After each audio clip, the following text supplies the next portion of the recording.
Voici comment l'on définit une norme.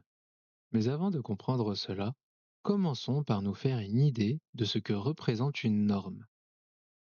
Que l'on travaille dans un espace composé de nombres réels ou complexes, de fonctions ou d'autres objets mathématiques, une norme est un outil qui permet de mesurer la grandeur des éléments des espaces que l'on étudie.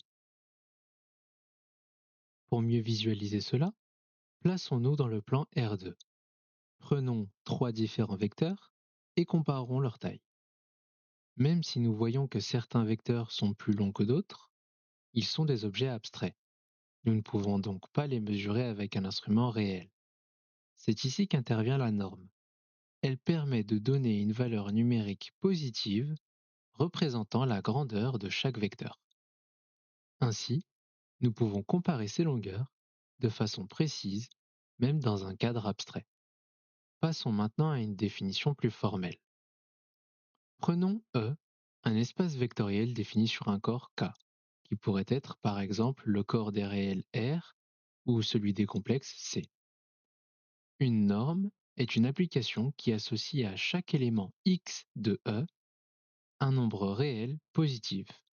Ce nombre représente la grandeur de X.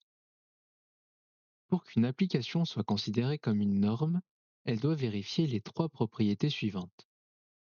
La première est la positivité.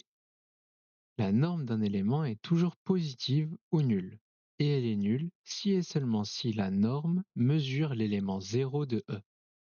Cela signifie par exemple que la longueur d'un vecteur ne peut pas être négative, ce que l'on peut concevoir. Et de plus, la norme d'un vecteur vaut 0 si elle mesure le vecteur nul, et réciproquement, la norme du vecteur nul vaut 0. La deuxième propriété est l'homogénéité. Si nous prenons la norme d'un élément lambda x, alors elle sera égale à la valeur absolue de ce scalaire lambda multipliée par la norme de x. Prenons bien soin de préciser que nous prenons la valeur absolue de ce scalaire si nous sommes dans le corps des réels, et sinon, dans le corps des complexes, nous prenons le module de ce scalaire. Reprenons un vecteur pour nous représenter ce que cela signifie. Posons notre scalaire qui sera égal à 2. Si nous prenons un vecteur de coordonnées 3, 3, alors la norme de 2 fois ce vecteur est égale à 2 fois la norme de ce vecteur. Cela signifie en fin de compte que multiplier chacune des coordonnées de notre vecteur par 2 fait que sa norme est égale à la norme de notre vecteur initial multiplié par 2.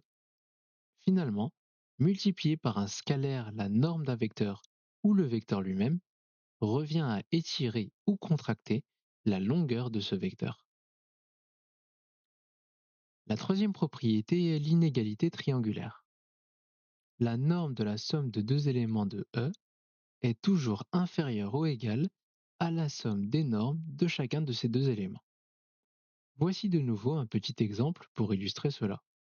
Prenons deux vecteurs, un que l'on nommera A qui sera égal à 3, 2, l'autre que l'on nommera B qui sera égal à 1, 3.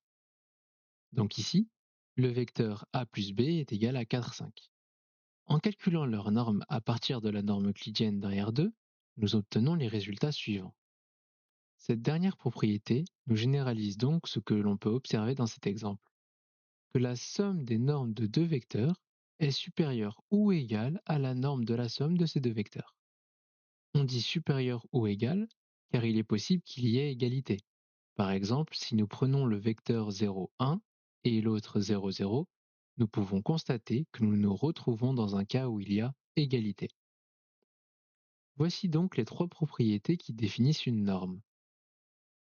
Enfin, si une norme est définie dans un espace vectoriel, alors nous disons qu'il s'agit d'un espace vectoriel normé.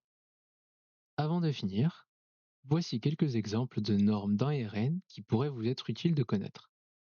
Il s'agit de la norme 1, la norme 2, aussi appelée norme euclidienne, et la norme infinie. Ce sera tout pour le moment. Courage à vous et à bientôt.